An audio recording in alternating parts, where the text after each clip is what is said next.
that takes place in the film.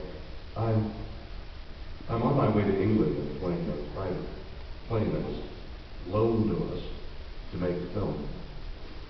And I'm doing research on Patrick Stewart, Sir Patrick, who we're going to London to see. And, you know, this may seem weird, and maybe it's, you can all guess it, one of the various reasons of why I did what I did, but I've never seen another Star Trek. In fact, I've hardly seen my Star Trek. I don't like to look at myself. And over the years, whenever I hit a station that's got me in it, I turn it quickly because I don't know, it represents the past.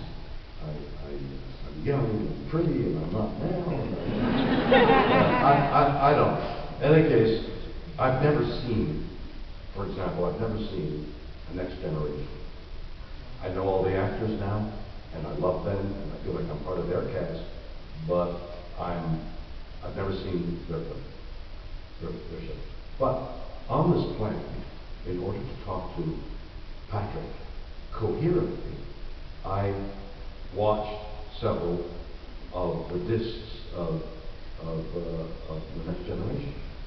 And they would do on these Next Generation discs, you know, the director's version where they have extra footage.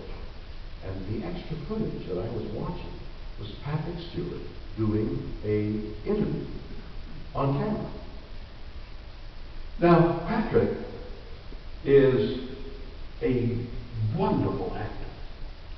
And he's been trained and bred and trained in the English tradition of professionalism, discipline, voice control, of taking being an actor seriously. And it is a respectable profession. I too came up through Canada and was performing in plays when I was 6 and have done so all my life in plays and things. I take what I do very seriously. I apply myself to the various problems that need to be solved being an actor, problems of every kind, including what's your performance, and what does this line mean, and why choose this word, and all those things that actors should be paying attention to. I pay attention to. And especially, or not especially. And so, that's what I did when I played Captain Kirk. I gave it every bit of attention that I could. I lavished all my attention to it, and whatever talents I had, I gave to it as freely and as emphatically as I could. But after the show was over, and as I walked the streets, and I remember some years later, I don't remember exactly, I was doing T.J. Hooker, and we were shooting in the summertime before the show went on the air in the fall. So people would gather around my dressing room on the streets. We were shooting on the street and say, "Oh, there's Captain Kirk. Captain Kirk's in there." And then when T.J. Hooker hit the air, it was no longer Captain Kirk. It was T.J. Hooker's in there. T.J. Hooker. So it was like as quick as that attention from Captain Kirk to T.J. Hooker, whatever else I did, swept along, except that when I was in the public, people would say, "Oh, Captain Kirk, there's him. Beam me up, Scotty." So in the beginning, I thought, "Oh, geez, you know, I don't need that." Then after a while, I began thinking, are they making fun of me? Was it like, are they laughing? Are they, "Beam me up, Scotty"? I'm going, yeah. And I don't know how to take it. And I sort of got that attitude of not knowing how to take, was this being derisive? So I got defensive over the years. And now I'm looking at Patrick Stewart and what he's doing. And what he's doing is saying to the reporter, all my work in Shakespeare, all my work in the theater, everything I've done has led up to this moment, me playing Captain Kirk. That's how proud I am. And then, gee, I used to do that. I've got to go back to feeling that way.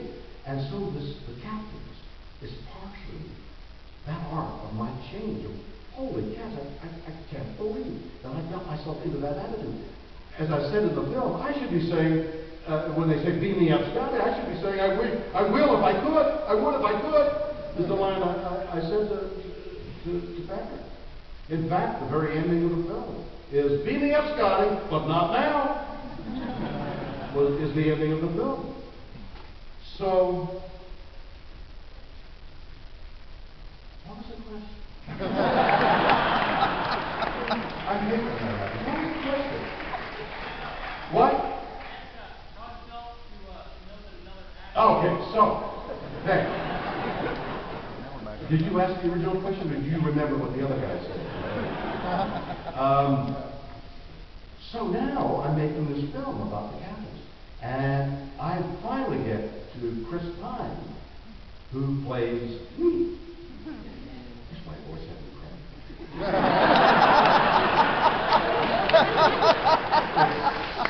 So embarrassing. I have a baritone that goes.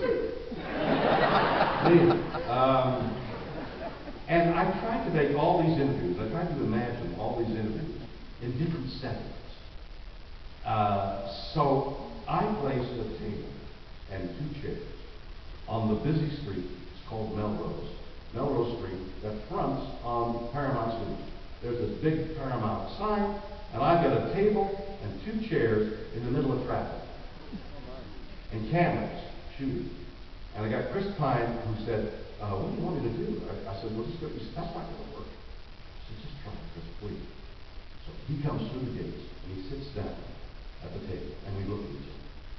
And we're ad-libbing, of course, it's a documentary. And I say to him,